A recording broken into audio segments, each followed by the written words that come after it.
Hey everybody, this is Russ from Metro Game Core. This is exciting. I've got an early copy of the Odin 2 Portal, so this is what we're going to take a look at here today. Now at first glance, this device looks like an updated version of the Odin 2, which came out a little over a year ago. But there is one big upgrade that separates it from the others, and this is the massive 7-inch 1080p AMOLED display with a 120Hz refresh rate. And with a screen of this size and quality, I think it does change the game quite a bit. And it's no secret that my favorite Android-based device is the original Odin 2. And what I'm hoping for with this Odin 2 Portal is that we will find something that's even better than that. As you can imagine, we've got a lot of ground to cover here, so grab a snack and drink and let's go ahead and get started.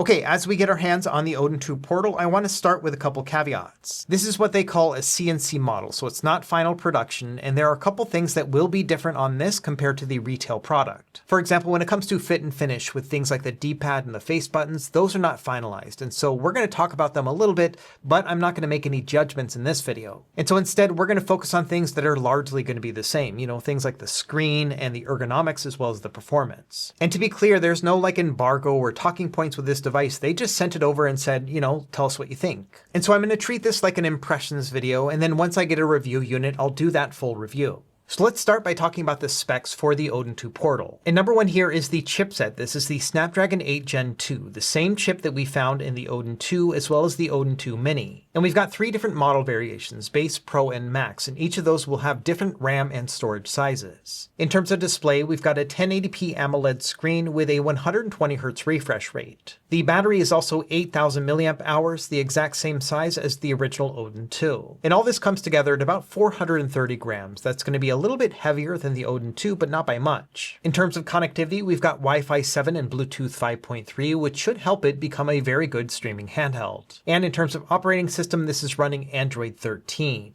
Now the Portal is currently up for pre-order. I think they're going to be shipping it sometime in December or maybe early January. And the price is going to vary depending on whether or not you get it for pre-order versus picking it up later, and then also which model you pick. For the base model, we're looking at 8GB of RAM and 128GB of storage. And the pre-order price is going to be around $330, but that will rise to $360 after that. Next, we have the Pro model with 12GB of RAM and 512GB of storage. And this one will set you back about $400 pre-order and then about $440 after that. Now this kind of setup was the same with the original Odin 2, where they have a single color for the base model and then the additional colors for the Pro. And even though there is additional RAM and storage, I'm not sure if it's going to be worth that additional cost for you. The way I like to put it is that you probably won't see a ton of performance increase with the additional RAM, but if you want that extra color option, then it might be worth getting the Pro. For my part, I pre-ordered the Pro model because I wanted to get that indigo color. And then finally, if you want to go all the way to the max, they have the Max model. This one's going to be about $500 pre-order or $540 after that. And this one will come with 16GB of RAM and a full terabyte of storage. And so I look at this in the same sort of way. If you want a different color, then you may want to get the Pro or the Max. And I think the only main advantage of the Max is going to be that internal storage. So if you don't want to use an SD card and you just want to throw everything onto the device. And then also those 16GB of RAM might help you if you're going to be on the cutting edge of performance. For example, if you're going to be trying out Windows emulation through the WinLater app, then having additional RAM might help. But I think for most people, the base model will be just fine, and if you want to have an additional color, then the Pro might be worth your consideration. Now the thing about these prices is that they kind of inch towards Steam Deck prices, and Steam Deck is really the best bang for your buck. I did a whole comparison between the original Odin 2 and the Steam Deck in that original review. And really when it comes down to it, if you're looking to play the most games possible, then the Steam Deck is really going to be your best bet. After all, that gives you access to PC games, and you have just thousands and thousands of choices from there. But I still think there is a market for something like the Odin 2 Portal, and that's what I want to talk about next. It's what I want the Odin 2 Portal to actually be. And what I'm looking for is something that is optimal when it comes to both streaming as well as emulation gaming. In other words, I'm looking for the ultimate couch console. Maybe not something that I would travel around with often, but something that I'm just going to enjoy at home. And we've already had quite a few contenders. I think that probably the most obvious example is going to be the Logitech G Cloud. This one came out a couple years ago and has a 7-inch display as well and is geared more towards streaming. We'll talk about this one more when we discuss ergonomics, but essentially I was looking for something a little bit more powerful than this and maybe with an OLED display. And the Odin 2 Portal has that in spades. It's got that beautiful OLED display, but then also it is way more powerful than the Logitech Cloud. Another device I use often is the PlayStation Portal. This is essentially just a PlayStation to go when it comes to local streaming. However, the connection on this one is not great. Like with the Logitech Cloud, it's only 5 gigahertz. And of course, it's limited in the games that you can actually play on it. And so another thing I would like the Odin 2 Portal to be is a more diverse version of the PlayStation Portal. And then finally, the other handhelds I use the most while at home are going to be my handheld PCs, like the Steam Deck and the ROG Ally X. Now these can obviously play PC games and they also work well for streaming. However, there are a few reasons why I don't use these as often as I would like. Number one, they do have limited battery life because they are x86 based handhelds and they are rather heavy as well. And so that's what I'm looking for with the Odin 2 Portal. That's what I want it to be. I want it to be something that is powerful with great battery life, with an excellent screen, that is super diverse, that I can play anything with it, and it's also lightweight. So with all that in mind, let's now take a look at the Odin 2 Portal and see what we've got to work with. To start, we've got this nice holographic box, which I think looks pretty good, especially compared to their previous boxes. And inside, we've got a slide-out tray, and then, of course, our Odin 2 Portal. Now, my first impression with the Odin 2 is that we've got this nice all-glass front, very similar to what we've seen with the latest Retroid devices. This also gives us what is essentially a bezel-less display, and so everything flows right into the screen. And in first holding it, it does feel a lot more sleek and premium than the Odin 2. And some of this has to do with the fact that it's actually thinner and flatter than I expected it to be. We'll talk about this more when it comes down to ergonomics, but yeah, I was expecting much bigger grips, and I think these are relatively shallow. Another thing you might be concerned with is the amount of fingerprinting that you will find on a glass front like this. And I will say that yes, you will see quite a few fingerprints even on the Indigo model. I would expect that they're going to be even more apparent on the black model and probably pretty hard to find on the white one. So if things like fingerprints are going to bother you, then you might want to think about getting the white model, but I personally think that over the past few days of testing, this has been acceptable. Let's take a quick look at the buttons and controls, and like I mentioned before, this is not a finalized version, so I'm not going to judge them too harshly. Let's start with the analog sticks, which appear to be exactly the same as they were on the original Odin 2 and the Odin 2 Mini. So these are Hall sensor sticks that give you a pretty wide range of motion given the fact that they are relatively small. And given the fact that we have a relatively large handheld, these sticks do feel a little bit on the small side. They are about the same size as on the Odin 2 Mini, as you can see here, although they seem to be a little bit more inset on the Odin 2 Mini by comparison. But otherwise, yeah, I think it's probably the exact same part, same stick and all that. Now, one thing you can do with these sticks is you can just pull them right off, and there are 3D printed solutions available on the internet. This is what I'm using right here. And so these will give you a more elevated and larger circumference. And so if you are looking for a larger stick, you can do that. You are going to be limited by the overall range of the stick. It's not going to give you like a full console experience, but it does make it a little bit closer. So that's one piece of advice I have. If you are concerned about the overall size of these sticks, there are solutions on Etsy. And usually my main judge for this is going to be playing a first-person shooter game, either via streaming or on Android. And I would say from a stick perspective, yeah, it feels a little bit limited in the fact that it's not like playing with a full-on Xbox controller. So there are some compromises in terms of playing with sticks like this, but it is miles better than, say, something like a Nintendo Switch. And of note, like with the original Odin 2, this has RGB lights around the sticks, and you can change them to whatever color you would like. Now let's talk about this D-pad, which is very reminiscent of basically every other Odin device. So it has a PS Vita style to it, it's very clicky, and yeah, it feels great. This is one of those things where I can definitely feel like it's not finalized. It's a little bit loose in the case, but again, this is not a final model. Now let's talk about the face buttons. These have an Xbox A, B, and XY pattern, and I love that because the majority of the games that I will be playing on Android are going to use this pattern. And these buttons have a rubber membrane connection, but again, they're not finalized, so they're a little bit tight in the case. And so that's what I mean when I say that I'm not going to judge this too harshly, because I think the D-pad is a little bit loose, the face buttons are a little bit tight, but I'm not really worried because this is not a final unit. And AYN has been doing a great job when it comes to D-pad and face button controls in particular over the years. Only the original Odin Pro and Odin Lite had face buttons that I wasn't a huge fan of. Everything since then has been great, and so I'm expecting no less. And so again, we will have to save the D-pad and face buttons for a later review because I just think it's too early. Also on the front, we've got our select and start buttons, then an Android back button, and then our home button. And then finally, we've got a microphone input here and then 2 stereo speakers out. Let's do a quick audio test.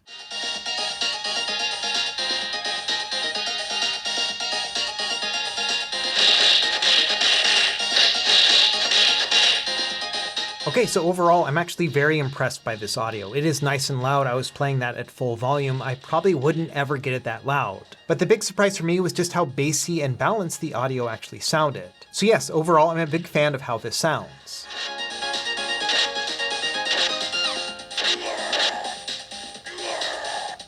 Okay, now let's take a look up top. So we have an exhaust vent here because we do have an active cooling fan. And then also we have our volume up and down, an LED charging indicator light, and then our power or sleep button. Let's talk about these shoulders and triggers, and these also are not final. In fact, I just saw an update where they're going to give a new texture to these buttons, so it will be a little bit more gritty. So it will likely look a lot more like a Retroid Pocket 5 and have a pattern like this. These shoulder buttons are light and clicky and are not loud, so that's a good thing. And then also we've got some pretty good analog triggers as well. These are a little bit bigger than I was expecting. They're kind of like big wedges, but I find them to be pretty comfortable. I don't think I actually need them to be this large, but I really don't have any complaints. I think we have a good range of motion right here, so really I think it's pretty good. Taking a look at the back, we've got our air intake vent, and this is very reminiscent of the Retroid Pocket 5. I know that everyone says that these guys are the same company, and even though both companies deny it, come on, look at this. I think what it really comes down to is that they are probably separate companies, but they use the exact same supplier. You know, these guys are not making their own devices in-house. They're not like a big company like Samsung. Instead, they are likely contracting out some sort of manufacturer who's doing the actual build process, and I think they just share parts and probably use that same manufacturer. Either way, I like the design here on the back, just like how I liked it on the Retroid Pocket 5. We've also got two programmable back buttons, and this has been similar with other AYN Odin devices, so no surprise there. Now, the plastics on this are not final, but I will say that these feel pretty good. A little bit more grit than the original Odin 2, and so I think this is improved. But again, I think this will have to wait until we have the review units to actually judge it. And then finally, on the back, we've got our USB-C port for charging as well as video out, and then also a 3.5mm headphone jack, and then our SD card slot. And so overall, I like the look and feel of the Odin 2 Portal. It's very sleek, kind of has a modern look to it. And when comparing it side by side with the Odin 2, it does make the Odin 2 just look a little bit more like rounded and bulbous. And a lot of this has to do with the screen to body ratio. You can see without having any sort of bezels, it just looks a lot bigger and sleeker. Okay, now let's talk about the ergonomics. I think this is one of the big talking points, is how comfortable is this device to actually use? And I think we should preface this section by talking about what makes good ergonomics on a bigger handheld. And really, you've kind of got three different ways that you can go. The first is to go like full-on Steam Deck, where you have this big old grip that will accommodate your entire hand. Now, this will obviously make the device a lot fatter because you have such a big grip that you can actually curl your entire finger around, and that is relatively rare. There are only a few handhelds that actually have a grip this size, and the Steam Deck I think is probably the best example. Now, in terms of front design, I actually think there's a lot of similarities between the Steam Deck and the Odin 2 Portal. They both have a very similar amount of roundedness here along the bottom, and they also curve down here at the bottom too. And so I think from a front ergonomic perspective, just kind of holding it in your palm, it is very similar to a Steam Deck. However, the grip on this is relatively flat. It is not like the Steam Deck. You cannot curl your hand all the way around. Instead, you just kind of place it on the back. And so there are some ergonomic bumps here, but it's not to the point where you can actually grab it, which is what makes the Steam Deck so special. Now, other than just having big grips on the Steam Deck, there are other ways that you can make excellent ergonomics on a handheld. And our next example is the Logitech G Cloud. This one has a teardrop shape. And what this means is as you hold it, it kind of feels like an Xbox controller, you know, something that has those larger grips. Now, this device also has relatively large grips, but not as big as the Steam Deck, but you can see the roundedness of them, and the fact that they are teardrop shape just makes them quite large. And so that's another route that you could go, is changing the overall size of the grip and then giving it this teardrop shape. It's going to give you a lot more to hold. And unfortunately, that's not the shape of the Odin 2 Portal. If it did go out something like this, it would give us more to hold on to, but we unfortunately just don't have that. And then finally, the third type of grip that you can make is just when you say, screw it, I'm going to slap on a controller onto a tablet. And I think the best example for that is going to be the PlayStation Portal, because that's essentially what it is. And as much as we like to make fun of this device, it honestly is one of the more comfortable ways that you can make a controller. Because essentially this is a no compromise solution. It does look quite ugly if you're going to be honest, but it is very comfortable. And so I understand why the Odin 2 Portal did not go this route, you know, and putting big ol' honkers on each side of the screen, but honestly, it would be a lot more comfortable. A while back, I made a video about this thing, which is the GameSir G8 Plus, which works with the Switch OLED, and I think it's an amazing combination. Again, it's not the prettiest thing in the world, but this is so comfortable. We've got full-size sticks, full-size buttons, and then big ol' grips as well. It It does make it a larger experience than the Odin 2 Portal, but this is something that I think is just a lot more ergonomic, all things considered. And these both have the same size screen, they are both 7 inches, but man, I would love to have controls like this on something like the Odin 2. So long story short, when it comes to the overall design of the Odin 2 Portal in terms of ergonomics, I think that it is good, but not great. I think in terms of just your everyday gaming, like being able to reach the D-pad easily or, not having the sticks get in the way, all that stuff works out really well. After all, this is a relatively large device, so we have more space to work with.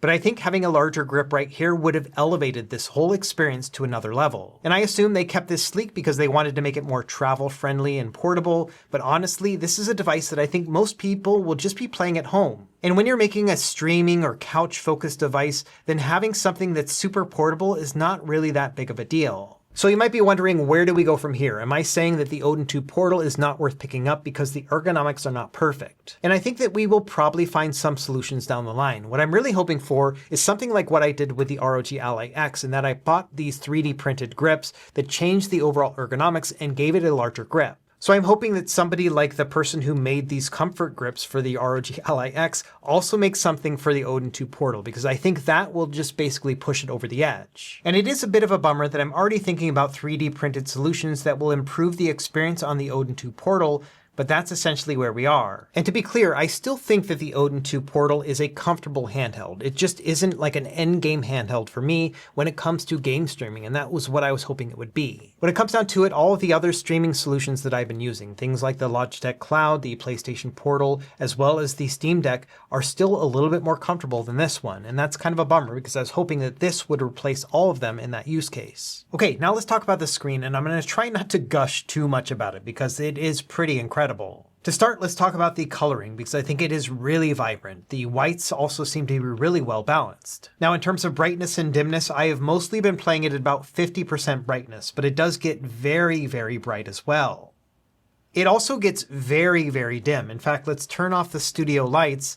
And yeah, you can barely see anything here on the screen, even when using a white display. So I think this is a handheld that can be used both in the dark and in brightly lit environments as well. In fact, here is a worst case scenario. So this is mid-afternoon and I'm going in direct sunlight. And you can see here that it's still perfectly playable when at 100% brightness. Now, I'm not sure if you'd want to play on a device like this just in the direct sunlight, but it's nice that you have the option to if you are in that situation. And honestly, this is probably one of the best screens that I've seen in terms of being very bright, but still retaining a lot of color and richness. However, one thing to keep in mind, because we have that all glass display, when it comes to both the indigo and I assume the black color, it's going to be very reflective. This just comes part and parcel with having a design like this and an all glass front. Either way, I really love this screen. It's one of my favorite features about it. It makes everything pop. In fact, many people have been asking me whether or not the photos that I've been sharing are photoshopped, and it's just that good. Now, one thing I had heard is that people were concerned about having a sort of mini bezel within the bezels here, that everything wasn't lined up perfectly. It's kind of hard to capture, but yeah, there's probably like 1 pixel of black along each of the edges here,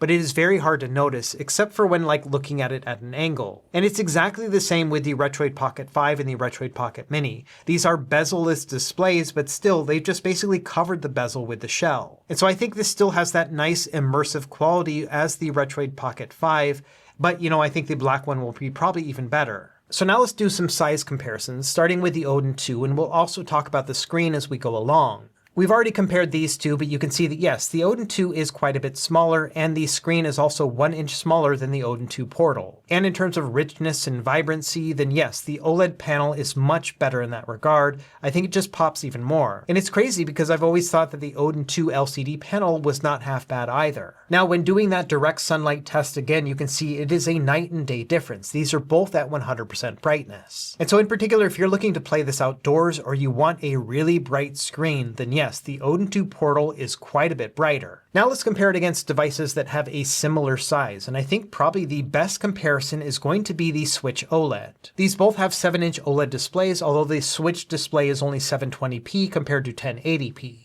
And of course, the Switch OLED has these thicker bezels. I'd also say that the Odin 2 Portal has richer colors. If you look at this sky, it's a deeper blue compared to the Switch OLED, which is still a fantastic display. Next up, we have the Logitech Cloud, which is of a similar size. This one also has a 7-inch screen, but is a little bit larger overall because of that teardrop shape. And it also has much thicker bezels, and the screen is nowhere near as vibrant. Now let's compare it against devices that are smaller than the Odin 2 Portal by a bit. We'll start with the Odin 2 Mini. These have the same chip, but the Odin 2 Mini has a 5-inch display instead of 7. This one is also mini LED, and honestly, the more I look at it, the less I like it. The colors have always looked washed out, and it also has some pretty serious vignetting, but in direct comparison with the Odin 2 Portal, it is no contest. I will play on the Portal all day by comparison. I was also surprised to find that the Odin 2 Portal gets brighter in direct sunlight. Not only that, it retains the colors a lot better, so even when playing it outdoors or in a brightly lit environment,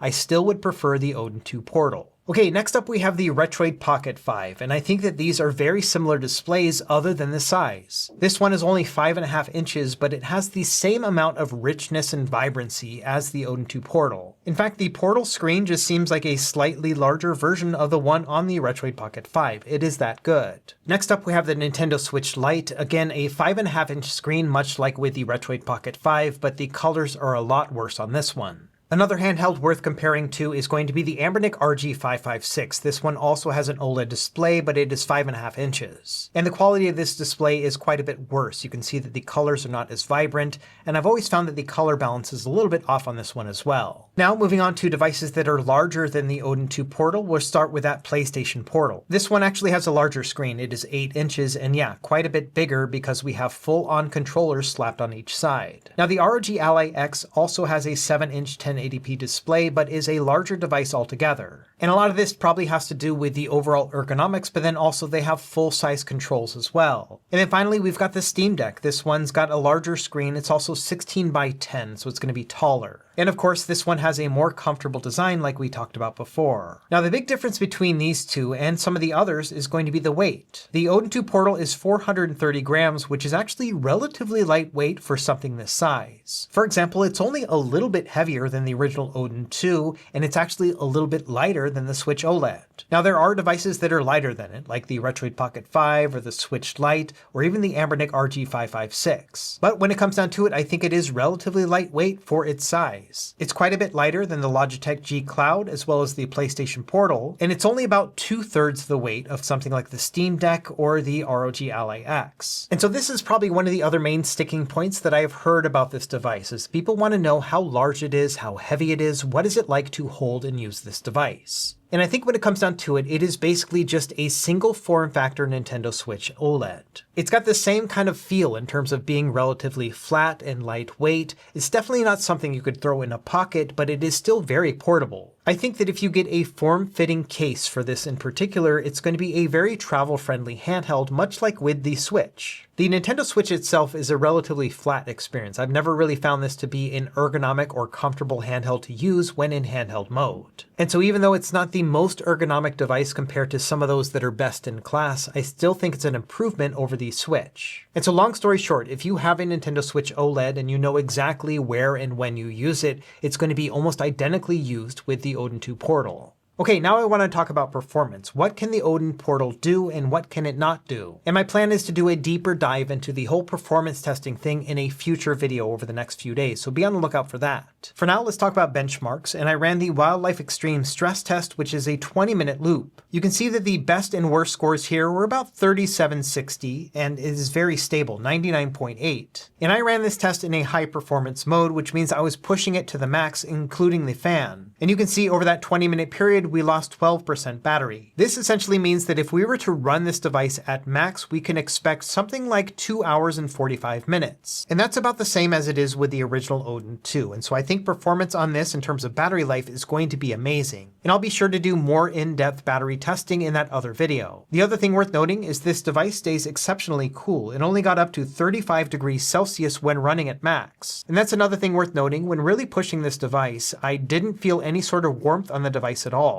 And so I think in terms of cooling, this is an exceptional handheld. And so when it comes to benchmarking and battery life, this is exactly what I was hoping. Everything stays very stable and cool, and also we're getting some really good battery life. I bet when we actually play some games and do the battery testing, we're going to get similar things to what we found in the Odin 2, which means you can play like 8 hours of PS2. It's going to be crazy. So now let's move in and talk a little bit about gaming. We'll start with Android gaming and then work our way over to things like streaming and then also emulation. Now I briefly did some Android gaming, and we'll save a lot of this stuff for the performance testing later, but one of the best examples here is going to be Zenless Zone Zero. I'm playing this at the highest settings possible with 60 frames per second, and it is playing ultra smooth. And so I think when it comes to playing Android games, this is going to be a really great experience. It's going to be 1080p, 16:9, so all these games are going to fit perfectly. And because we got a 120 Hz refresh rate, that means that some of the games will support that as well, so they're going to feel ultra smooth. And so if you are looking to dive into the Android game catalog, this is probably one of the best options you have out there on the market writ large. Now, I think one of the other use cases that most people are thinking about with the Odin 2 Portal is streaming.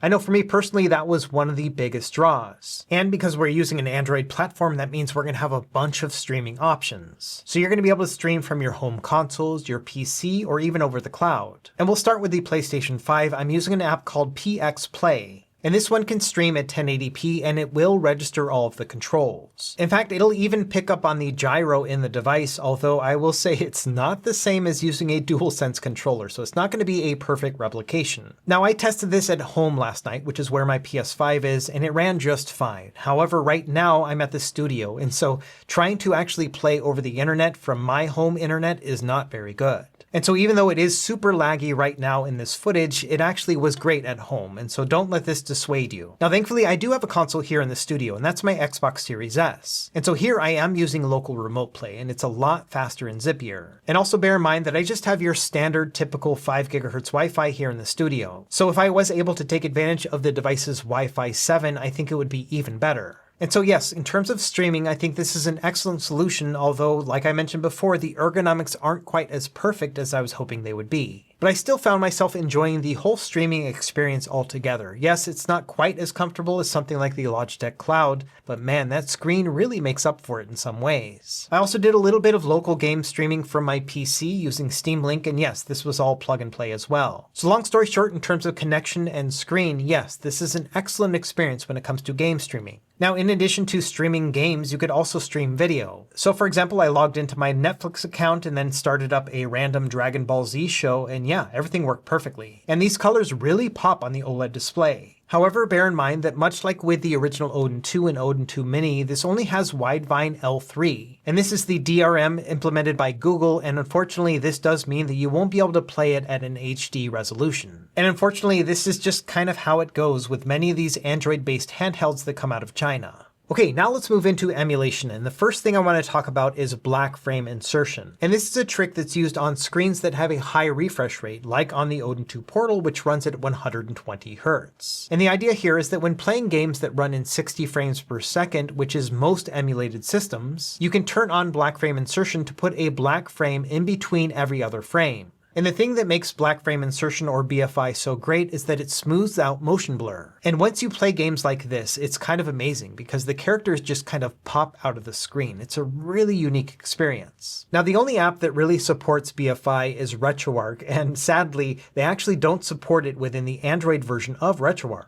And that's because of stability issues when it comes to smartphones. They don't run at a perfect 120 Hz refresh rate. And anytime it deviates, it's going to create flickering, which can be very distracting. And thankfully, turning this on is pretty easy. Let me walk you through the process. We're going to go into the video settings, and then we're going to turn on VSync, and then also we're going to do this hard sync here at the bottom. After that, you're going to need a text editor app. I recommend using this one. This one was the easiest for me to use, and it's free. From there, go into your internal storage, then into the Android data folder, and find the RetroArch folder. Within there, you'll find a files folder, and inside of that, you'll find your retroarch.config file. From there, you'll want to open up this file with that text editor app. Then just scroll down until you find video black frame insertion equals 0. And the way you turn this on is you change the number from 0 to 1, and then you save the text file. Make sure that you have closed out of RetroArch when you do this, otherwise it will not overwrite it. Anyway, that's how you turn on black frame insertion. It is a manual process. And first, here's a comparison between running the device at 60 Hz and then also at 120 Hz, and then also with black frame insertion turned on. And I'm also running this at 10% speed, so hopefully you can see the difference here. And what you should notice is that at the beginning and end of every jump, Little Nemo here is a lot blurrier on the 60 Hz side compared to the others. And the BFI version should be even more clear than the others. And so that essentially is the crux of BFI. These characters are going to stay a lot sharper as they move across the screen.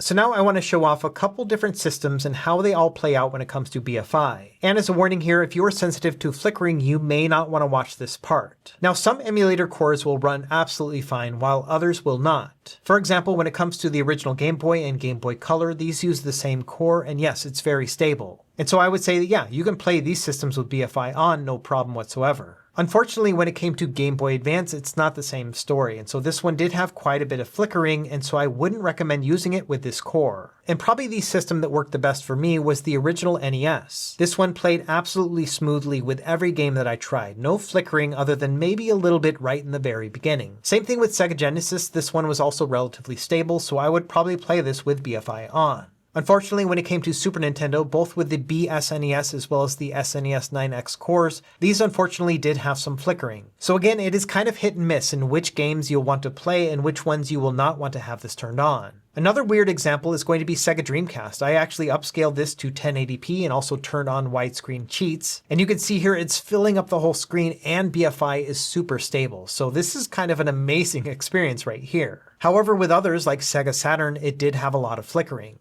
And unfortunately, because you have to manually configure BFI, this is going to be kind of a pain to implement it for some cores and not for others. You're going to have to set up core overrides and then go into those overrides and manually change them as well. But at the very least, you can always just play these games at 120 Hz. They're going to play nice and smooth just without BFI. And of course, because we have so much performance power, you can use heavy-duty shaders on this device as well. Now moving on to standalone emulators, we'll talk a little bit about PSP. These you can play at a 4x resolution and absolutely great when it comes to performance, and this screen just makes this system pop so much. And so this is one of the most beautiful ways that I've played PSP before. Now moving up to Gen 6 with things like GameCube and PS2, these are usually really hard to emulate, but not so much on the Odin 2 CPU. For the most part, all you have to do is just turn it up to a 3x resolution and then toggle between OpenGL and Vulkan backends, and most of these games are going to play at 100% speed. You will always have compatibility issues here and there, but for the most part, yeah, you'll be able to play all the GameCube games, all the Wii games, no problem. And it's a similar story with PlayStation 2, same thing here, where you'll have to just turn it on to a 3x resolution and then adjust between Vulkan and OpenGL. You may have to change things like blending accuracy as well as hardware download mode, but for the most part, that's going to be relatively few and far between. We're not going to get 100% compatibility with this emulator. After all, the development stopped on this a while back. But for the most part, this is going to be an excellent device when it comes to PS2 and GameCube emulation. After all, this is what I play on my Odin 2 for the most part. Another system that works really well on the Odin 2 portal is going to be Nintendo Wii U. Now, unfortunately, most of the great games on the Wii U are Nintendo IP, which I'm not going to show in this video. Instead, I'm going to show a couple other games and talk about the experience, and that is that you can play games like Wind Waker HD and Twilight Princess at 1080p, and they're going to run great. Breath of the Wild is a little bit harder to run, but if you really push it, you can get a pretty stable 30 frames per second, and I think it looks wonderful. And the Wii U emulator has improved a bunch over the past few months, and so I think this is a really good system to play on the device as well. And then finally, let's talk briefly about Nintendo Switch emulation, and again, we'll talk about this more in the performance test video that I'll make in a few days. But long story short, it all really comes down to compatibility with the emulators. As you probably know, Nintendo Switch emulation has basically come to a standstill on Android. So we are working with older emulators, and you're not going to see a lot of compatibility improvements in the future. And whether or not a game works with the emulator is going to be a bit of a crapshoot. More often than not, the game will run, but there are going to be plenty of problem games. And so this is one of the reasons why I don't recommend picking up the Odin 2 portal specifically to play Nintendo Switch games. Now, when you find a game that works with the emulator, it is a pretty amazing experience because you can play these games in docked mode. In most cases, that's going to push up the resolution to a full 1080p, and it'll look spectacular on the Odin 2 portal. This is one of my favorite things about the original Odin 2, and it's even better on this device. And so again, if you are looking for a Nintendo Switch replacement, I don't think the Odin 2 portal is there,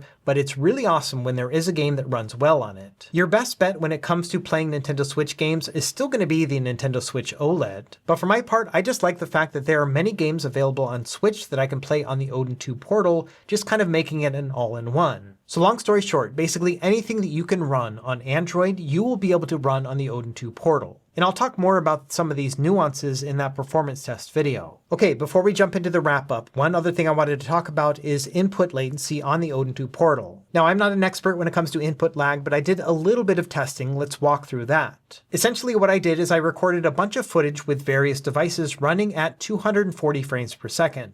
From there, I counted the frames the best that I could and then also uploaded the raw footage to Reddit. I'll leave a link to it in the video description below if you want to read more about it or want to try out the video files yourself. But essentially, I just wanted to give this up to the community so everyone else could test and see what the differences are between various other handhelds. And I've got a lot of details in that Reddit article, but one of the main things here are the number of frames that I counted for each system. And my big takeaway here was that the Odin 2 Portal, when running at 120 Hz, has very low input lag, especially for Android. In fact, it stands neck and neck with other Linux-based devices like the Steam Deck OLED, as well as the Retroid Pocket 5 when running in Rocknix. Now, when running it with BFI or in 60 Hz mode, the input lag is about the same as it is with other Android devices. And even running it at 60 Hz, it's still a little bit less input lag than the original Odin 2. So the big thing here is that if you are concerned about input lag, having a 120 Hz with the Odin 2 Portal I think is going to be very good for you. Okay, that was a lot of testing, especially for an impressions video. So let's start wrapping up and kind of talk about some of my takeaways when it comes to likes and dislikes with this device over the past few days. And bear in mind, this is not a review video, and so some of these things may change when I make those future videos. Either way, when it comes to the things that were most impressive, I think number one was the screen. It is big, it is beautiful, it is bright, and super vibrant. These are all the factors that I would want in a handheld, and I think this is some of the best display qualities I've ever seen. I also love the performance power that we have here, much like how it was on the original Odin 2. You're going to be able to chew through basically all the Android games you can think of, but then also anything you can emulate on Android can play on here as well. I also like the overall size and weight of the Odin 2 Portal. It's about the same as the Switch OLED, so if you've ever held one of those, it's going to be a very similar experience. It is surprisingly lightweight for how large it is. And then finally, I also appreciate the analog stick-centric design. I think that a device like this is going to lend itself more to games that use the analog stick as its primary input. And the fact that we have a V-shaped design when it comes to the D-pad and the right analog stick just makes it a very comfortable handheld to use. Now, when it comes to things that I'm not super hot about when my first impressions here, it really just comes down to the ergonomics. And I think they are relatively good. They obviously tried and made some ergonomic bumps, but I think it's just a little bit flat for my liking. Given the fact that I would mostly consider this to be a stay-at-home device, I wouldn't mind having it a little bit bigger or bumpier. I was hoping that out of the box, it would be a seamless replacement for my Odin 2, my Logitech Cloud, my PlayStation Portal, and my Steam Deck, but unfortunately, I think that the ergonomics on all those devices are a little bit better. So when it comes down to it, whether or not I recommend the Odin 2 Portal is really going to come down to you. If the most important factors for you are things like performance power and screen and overall size and weight, then yes, I think the Odin 2 Portal is a home run. But for me personally, I was hoping for some outstanding ergonomics that would match things like the outstanding screen. To put it another way, I have a pre-order for the Odin 2 Portal that I paid for myself, and I'm going to keep that pre-order because I do want to have the Odin 2 Portal within my library. But it's not quite at the point that I'm going to sell off all my other handhelds because the Odin 2 Portal is a genuine replacement. Now, don't get me wrong, I think this is definitely one of the best Android handhelds I have ever seen, and probably the best one that you can buy right now. But there is a little part of me that thinks there's going to be a better handheld coming in the years to come. Anyway, that's all I got for this video here. This is way longer than I thought for an impressions video, but I hope you found it valuable. And like I mentioned, be on the lookout for that performance testing video, because I really want to push the Odin 2 Portal as much as I can. As always, thank you for watching. Be sure to like and subscribe if you found this helpful, and we will see you next time. Happy gaming.